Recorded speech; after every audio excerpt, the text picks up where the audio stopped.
আসসালামু আলাইকুম শেখ। আসসালামু আলাইকুম ওয়া রাহমাতুল্লাহি ওয়া বারাকাতুহু। জি বলেন।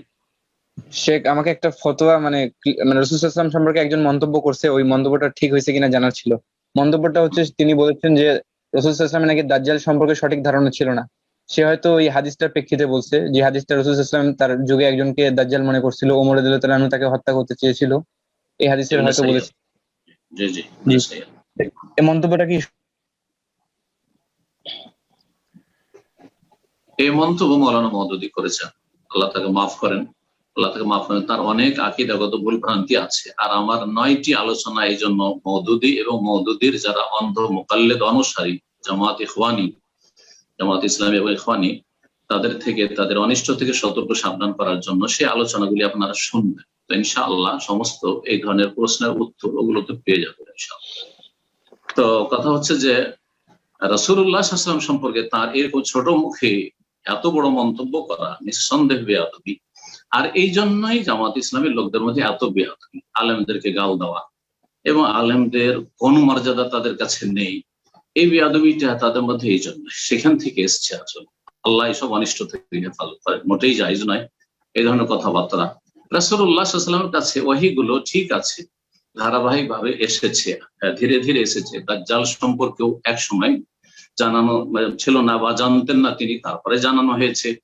কবর আযাব সম্পর্কে একসময় জানতেন না, তারপরে জানানো হয়েছে। তো তাদরিজ, ধীরে ধীরে দিনের বিধিবিধানগুলি, আকীদা হোক আর ইবাদত হোক আর হালাল হারাম হোক, সেগুলি নাযিল হয়েছে রাসূলুল্লাহ সাল্লাল্লাহু আলাইহি ওয়াসাল্লামের কাছে। সেগুলি কোরআনের কথা হোক অথবা হাদিসের কথা হোক, সেই ওহীগুলি ধীরে ধীরে নাযিল হয়েছে 23 বছরের জীবনে। তো রাসূলুল্লাহ সাল্লাল্লাহু আলাইহি ওয়াসাল্লাম প্রথম ইবনে সাইয়্যাদ কে যখন দেখলেন তখন এরকম কথা বলেছেন। কিন্তু তারপরে বহু হাদিস রয়েছে দাজ্জাল সম্পর্কে। তারপরে এই সমস্ত হাদিসগুলি সামনে থাকার পরেও কেউ যদি মন্তব্য করে যে রাসূলুল্লাহ সাল্লাল্লাহু আলাইহি ওয়াসাল্লামের দাজ্জাল সম্পর্কে সম্যক ধারণা ছিল না, তো চরম ধৃষ্টতা তার।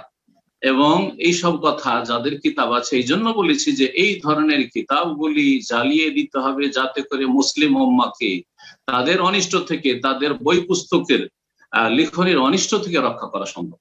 জি, সাহাবায়ে কিরামদের সম্পর্কে চরম বেয়াদবিমূলক কথাবার্তা রয়েছে খেলাফত মুলকিয়াত আর অন্যান্য যে কিতাবগুলিতে, আর সেগুলিকে সমাজে ছাপিয়ে আপনি বিক্রি করবেন, ব্যবসা করবেন, আর সমাজে ঘরে ঘরে বইগুলো থাকবে, আর সেগুলি থেকে জাতি গোমরাহ হবে, আর শিয়া রাফেজি তৈরি হবে, সুন্নিরা রাফেজি প্রজন্ম হবে।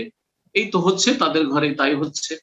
আর সেই কিতাবগুলি পৃথিবীতে রাখা জায়েজ হবে? সেই কিতাবগুলি অবশ্যই ধ্বংস করে দিতে হবে। আল্লাহ রাব্বুল যেন তার তৌফিক দান করেন, যাতে করে উম্মতে মুসলিমাকে এইসব যে বিষাক্ত যে বই পুস্তকগুলি রয়েছে সেগুলির অনিষ্ট থেকে রক্ষা করা সম্ভব হয়।